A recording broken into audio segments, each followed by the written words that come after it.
السلام عليكم ورحمة الله وبركاته. baasaboorku waa mowduuc aad u kulul xilligan siyaasad ahaan. dadka qaar baasaboorka wuxuu u yahay dukumiintiyo qaali ah oo u furaya albaabka adduunka iyo inay safri karaan si ay u soo arkaan daafaha caalamka. kuwa kalena baasaboorka wuxuu u yahay caqabad hor istaagan. baasaboorku waa dukumiinti socdaal rasmi ah oo muujinaya in qofka baasaboorka haysta uu yahay muwaadin u dhashay dalka uu baasaboorkiisa haysto. baasaboorka wuxuu awood u siiyaa qofka haysta suurtagalnimada inuu dhoofo. markaad u safrayso dibadda, shayga ugu muhiimsan waa baasaboorka.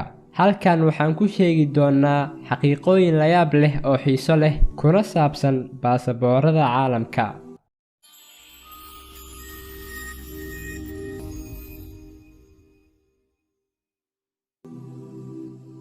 qofka kaliya ee adduunka aan u baahnayn inuu qaato baasaboor marka uu u safrayo dibadda waa boqoradda Ingiriiska Elizabeth II.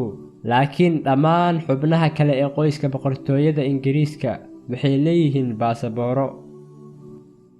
boqortooyada UK labo ilbiriqsi walba hal baasaboor ayaa lagu daabacaa. tani waxay u oggolaanaysaa 5 milyan oo baasaboor in sanad walba lagu daabaco dalka Ingiriiska. sanad walbana in ka badan 25,000 oo baasabooro UK ah ayaa la xadaa ama la waayaa. muwaadiniinta gobolka Vatican-ka ee dalka Talyaaniga waxay leeyihiin baasabooro dalkooda u gaar ah, laakiin ma jiraan wax kontarool socdaal ah ama xuduudo hareeraha Vatican-ka ah, maadaama gobolka uu ku yaalo gudaha magaalada Rome ee dalka Talyaaniga.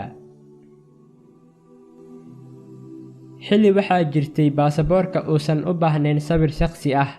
sharciyada ku saabsan sawirada baasaboorka bilowgii qarnigii 20aad waxay ahaayeen sharciyo fudud oo jilicsan. xataa waxaa la oggolaa sawir aad ku wada jirtaan qoyskaaga. laakiin maanta wax badan ayaa isbedelay.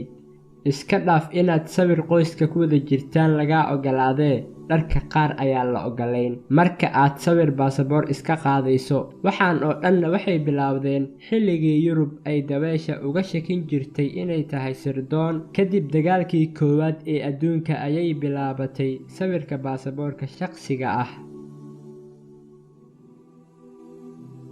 sanadii 2019 waxaa jiray ku dhowaad 147 milyan oo muwaadiniinta Mareykanka ayaa haystay baasaboorka Mareykanka. tani waxay ka dhigan tahay in kala bar muwaadiniinta Mareykanka ay leeyihiin baasaboor. tani waxay muujinaysaa in kastoo Mareykanka guud ahaan uu jecel yahay safarka, badankooda waxay ku safraan gudaha dalkooda oo weligood dibadda ma aadin. ma og tahay in ka badan 9,000 oo xafiisyo baasaboor ah ay ku yaalaan Mareykanka? qaar badan oo ka mid ah xarumaha adeega baasaboorka ayaa ku yaala xafiisyada boostada, qaarkoodna maktabadaha dadweynaha. baasaboorka Mareykanka shakhsi ahaan ayaa loo dalban karaa. sidoo kale baasaboorada cusboonaysiinta waxaa lagu dalban karaa emailka. baasaboorada adduunka badankood waxay leeyihiin dabool ama gal guduud ah. inkastoo midabo guduud ah oo kala duwan ay yihiin, laakiin weli midabka guduudan ayaa ugu badan baasaboorada. arrinta xiisaha leh ayaa ah in baasaboorka UK loogu magac daro buugga guduudan, halka baasaboorka Mareykanka loogu magac daro buugga buluugga ah. sanadii 2019 sida lagu daabacay webka Passport Index, baasaboorka Imaaraadka Carabta ayaa ah baasaboorka ugu awooda badan adduunka. baasaboorka isku tagga Imaaraadka Carabta waxaa lagu tagi karaa 179 dal fiiso la'aan.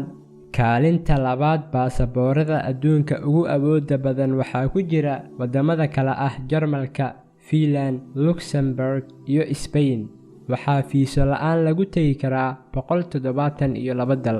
baasaboorka Mareykanka kuma jira kuwa ugu sareeya, laakiin sidoo kale wuxuu ka mid yahay baasaboorada adduunka ugu awooda badan. waxaa lagu tagi karaa 171 dal. laakiin sanadkan ama guud ahaan xilliga coronavirus uu bilowday ilaa iyo hadda, wax badan ayaa isbedelay sababtoo ah COVID-19 ayaa dunida kala xiray. baasaboorada badankood waxaa lagu daabacaa ugu yaraan 2 ama 3 luqadood. tani macnaheedu waa luqadda qaranka iyo ugu yaraan 1 luqad oo dheeri ah. baasaboorada badankood waxay adeegsadaan luqadda Ingiriiska.